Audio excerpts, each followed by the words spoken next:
And we need ongoing support. Just because we've left the hospital doors doesn't mean that the care and the healing stops. And we need to discuss these issues. And not just that, I believe that there are very valuable life lessons that someone who has gone through cancer can share to people who have not been touched by cancer.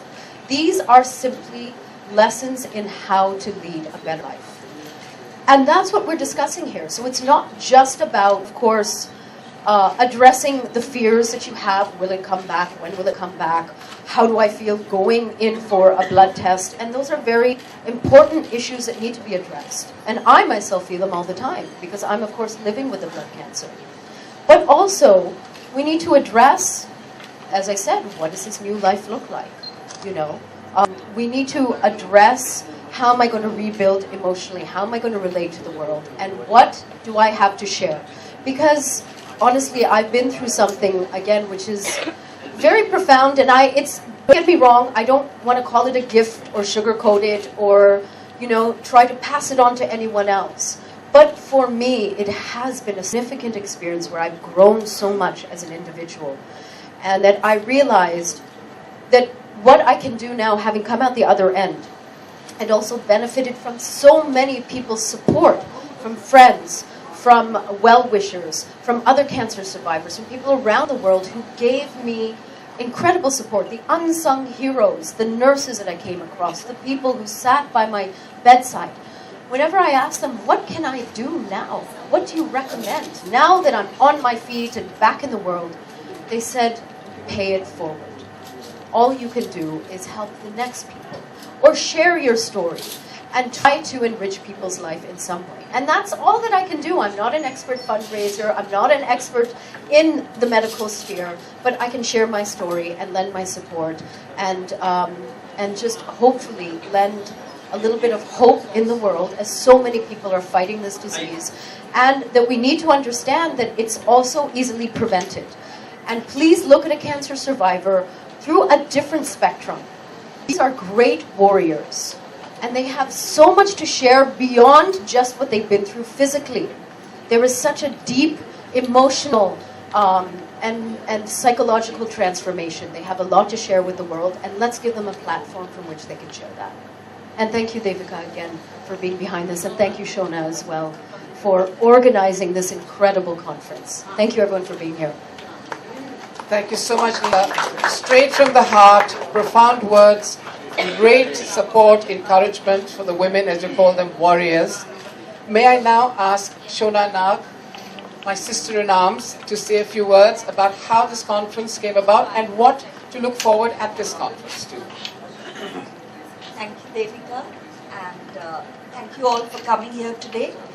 This conference is in its 4th year right now, and it began with very simple sessions. This is first of all a collaboration between the Women's Cancer Initiative in Mumbai from the Tata Hospital and the Nag Foundation in Pune. The content of this conference has evolved over the last years, and we have introduced a lot of new things. Last year we had a panel for the survivors. We had lawyers, we had NGO workers, and the patients or the survivors could actually question what their rights were. This year, for the first time, we have introduced addressing the fear of relapse. Now, every woman is worried, is my disease going to come back or not? And to address this, we have a special panel this year. We also have lectures from very important oncologists on treating and living with disease that has spread outside the breast. So we are trying to attack more and more real issues. As you know, in India, we don't talk about anything openly. So this is a forum where women can come together and share. Thank you. Shona, thank you so much. I now open this conference for any questions that you would like to ask any of us on the dais. Can we have one mic which would be out there? Anybody would like to ask any questions?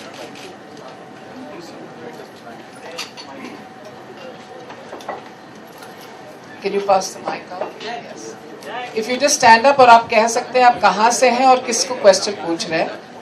आप खड़े हाँ. Thank you. Actually, I am from media and I write for Radiance News and Bollywood Boss. I just don't know whom to just address, but any of you just can answer this. Like this breast cancer, I mean, say the ladies who are just living in the rural areas, that is the most difficult task to bring awareness among them. So what your organization is doing in this regard this?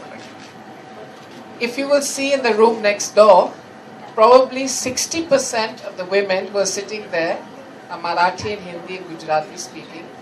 We have made it a point to actually, the Women's Cancer Initiative with Tata Hospital supports the treatment of nearly 500 of these women who come from the lower socioeconomic strata. We make it a point to invite them to this conference, to be part of it. Every month we have support group meetings and we create this awareness. We ensure that either we reach out to them into the interiors or we bring them to our conferences, and if you go there and you speak to them, you will realize from where they're coming and how we are doing these awareness programs, detection programs. I'll pass this on to Shona and she will explain to you from Pune what they are doing. First of all, the incidence of breast cancer in rural India is much less than that in the urban cities. That's the first thing you need to remember. The incidence of 1 out of 25 women in the cities will get breast cancer during their lifetime. 1 out of 65 to 70 will get it in villages. That's the first point. Second, the participation of this conference is Mumbai, Pune, Nashik, Aurangabad, Ahmednagar and Goa. So these are the 6 places that are taking or participating in the conference. Well, Malaika and Liza, since both of you are actors from Bollywood and both of you are a public figure as well, so like being a public figure, do you think that there is some kind of responsibility among the people who are the celebrities to just bring awareness in such kind of things? Yes, I'll start. I believe I have a personal responsibility, but it's a very different for me because it's been a personal experience. I'm a cancer survivor.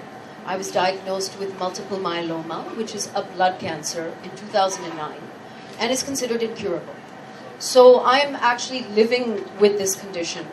And as I said, obviously it's transformed my life on so many levels that part of it is, I don't want to say just responsibility. As I said, I feel that I received so much support because I went public with my cancer diagnosis. I received so much support from people all over the world, but specifically from India, that it made me think that if such a simple thing of just talking about being diagnosed openly can help people, then I will continue talking.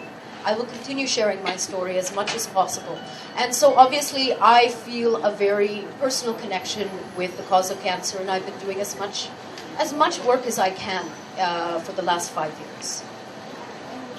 Malaika, speak how Bollywood can be like helpful in. I think I don't speak for myself. I mean, right now me being here, but I think whether you're talking about the film industry or anybody connected, I think everybody does come forward in some way or the other to lend their support. I think cancer is something that has affected everyone's life in some way. May not be you personally, but it does, whether it's a family member, a friend, a relative, somebody. So there is that connect with everybody, so you feel the need to come out and do your bit. And I think, like Lisa said, I mean, I don't think you need to be standing on a rooftop screaming your lungs out about what you're doing. I think it's in your own way, however you can come out, in whichever way you can come out and lend your support. I think that is what is important. And in today's day and age, there's so much that is available to you. There's so much knowledge. There's so much that's going on out there. I think it would be rather insensitive and stupid for you to sit back and do nothing about things that affect your life at such a closed level. So I think everybody should come forward and help in some way and support in some way.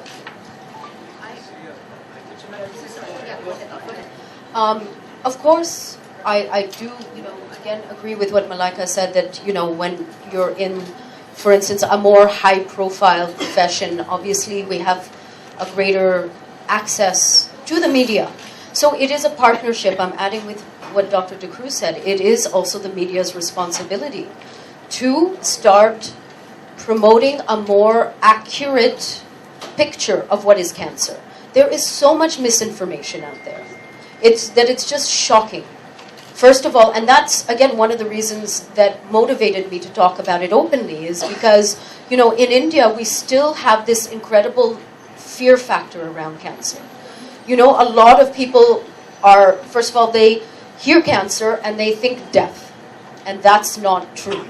Not always and not necessarily. Not with the kind of treatment we have, not with preventative measures. But this requires a real concentrated kind of an awareness program. And we can't do this without the press. I mean, I came here today, I dressed up in a pink sari because it's breast cancer awareness. I put makeup on. And that is in order that, of course, I want that the media should have a good photograph to run the story. The point is to run the story. The point is to change people's perceptions. We're not just sitting here because we're promoting a product or, it's just like any sort of a launch. We're really trying to promote real change here and change in perceptions. And please, especially when it comes to women who are the heart of the family in India, who when they are ill, they always put themselves last. We're talking about rural women versus urban women, but I'm sorry, it's the same. With women, our place in society is often the same. We tend to put ourselves last. We tend to not get ourselves looked after. We tend to put our needs and our health last. And yet we are the ones who often are responsible for running our entire families. So there is a great deal of fear that I've heard from female survivors. They're like, what am I going to do if I'm gone? How are my children going to survive? How's my husband going to survive? These are very, very real issues. So these women need to understand that there's hope, that they shouldn't be targeted if they lose their hair. They shouldn't feel self-conscious if you're going through treatment. They shouldn't have people coming to them literally already thinking that they're going to die. We need to promote a very, very, very positive view, not sugarcoat it. Cancer is difficult. But with support, you can get through it. And at least it shouldn't become an uphill battle when you're dealing with financial problems, when you're dealing with people's perceptions. And again, I would appeal to the media. It's you who will be able to help us to change these perceptions. So again, it's a partnership. And I appreciate you asking the question, but also to understand the context of what we're trying to do here and what we must continue to do. Because, like I said, it is shocking sometimes, the women that you come across who really feel, okay, you know what, I'm ready to die, but what's going to happen to my family? Or who have not gone for, for a checkup because they put themselves last, where they could have prevented something. Of course, this goes across the board, but we're talking specifically about breast cancer, which is very, very treatable today. And then, of course, there are financial issues. But now people have to educate themselves. That there are places, the Tata Hospital has been doing incredible work for the economically disadvantaged for a long time. So let's band together and start creating a much more positive awareness around cancer. Let's at least show the true nature of cancer. Let's at least start pushing the pendulum to a place where we're really sharing real information with people and not creating sensational headlines and not spreading this dread of this disease where people feel ashamed and they feel that they have to hide after they've been diagnosed. Why? What have you done that's wrong? I don't understand this, and we have to slowly start changing people's perceptions. Liza, how would you say? Yeah. How would you suggest one should keep their hopes alive while battling cancer, especially while going through the difficult process of chemotherapy?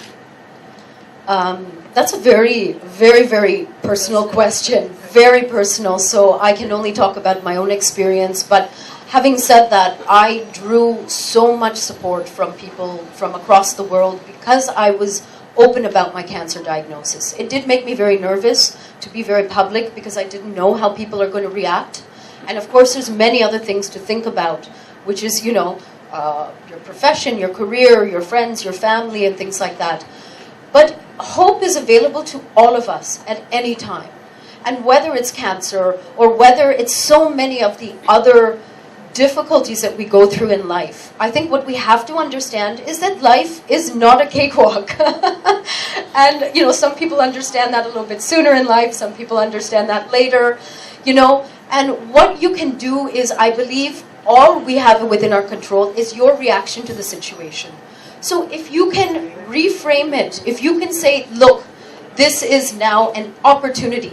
Cancer, yes, bear with me, cancer can be an opportunity to learn something, to transform yourself. And of course, we have the facilities today where you can educate yourself and get the best treatment for your situation. So you need to become what I call the CEO of your health and your healing. I call myself the CEO of Save Lisa's Ass. That's my personal designation. And we all have the ability to do that. Humor can help. Support, of course, is important. But drawing deep inside, I mean, in India, I think the irony is that we have these incredible traditions of turning inside and tapping into our inner resilience, whether it's yoga, whether it's meditation. And, you know, I think it's a little sad that the West has embraced this so wholeheartedly. And in a sense, often in urban India, we've kind of pushed a lot of these things aside that are so incredibly valuable. I know that that helped me. So this is a multi-layered question. And but like I said, hope floats. Hope is available to everybody. And it's going to come in different ways. But again, go inside and please speak to some of the women at this conference and see what they've been gone through. Because they will probably offer such an incredible insight. They've just been through it. And look at, again, what courage it took even for them to come here. Some of them are still going through treatment, as Devika said. They're going through treatment. And they have left their families, their lives, their treatment to come here and to share their stories. So I would actually appeal to you, please go and interview some of the women. They will probably have some incredible inspirational stories to share. Malaika, a question for you. You know, very rarely have you seen Bollywood make a film touching upon an issue like breast cancer. Why is Bollywood shying away? I don't think Bollywood's shying away. I'm sure if there's an opportunity, and I'm sure if there is a platform to address the issue, I'm sure they will. I don't think Bollywood shies away from meaningful cinema anymore. I think it's in today's day and age, it's a director's you know. I mean, it's a director's world right now. It's a narrative world out there. So I'm sure if there is something that they think that they can truly, you know, give absolute justice to, I'm sure it will. I'm sure in fact, in today's day and age, they're touching so many topics which were probably far more taboo earlier, but they are now. So it's just a matter of time. So Lisa, my question is to you right here. Your fans have been eagerly waiting for you to come back on Bollywood movies. So are we gonna see you soon on Bollywood platforms and movies also? Nice try. Nice try to just try and slip that in. I don't think this is actually the right platform. But I will share with you only because I want to again express that, first of all, remember, I'm living with cancer. So I think that all I want to express, and I'll share with you that yes, I've completed 2 films and I'm looking at some other stuff. But I want to express that I'm sharing this information because I'm still living a full life. And it's possible. It's possible to live a very full, meaningful, even more enriching life. Because, I mean, so many fab things have happened to me post-cancer. Again, I don't wish it on anyone else, but I met the man of my life. I got married. Who thought that would happen after cancer, you know? I mean, there was an idea before when you're damaged goods, right? I met him when I had very, very short hair. So you can never predict what life is going to throw your way. I think you always have to be open-hearted and embrace what is throwing your way. But also I want to say that I hope that, you know, we will see more. I mean, I think that Bollywood is going through such a great phase because we're seeing a lot more untraditional topics, which are being addressed right now. But again, we need the audience to support us. We need the audience to support these unique stories and films that we're starting to tell now. So again, it's a two-way street. My question is to Malaika now. Sorry to go. Okay, that's the last question. Then everybody has to go. One last question, please. Last. 2 questions for Malaika. No, one question to Malaika. First one is, people are like, it's very difficult to get dates out of Salman Khan. So people are also wanting no, to sorry, know, this is not the platform. I think, I'm sorry. So I think we're actually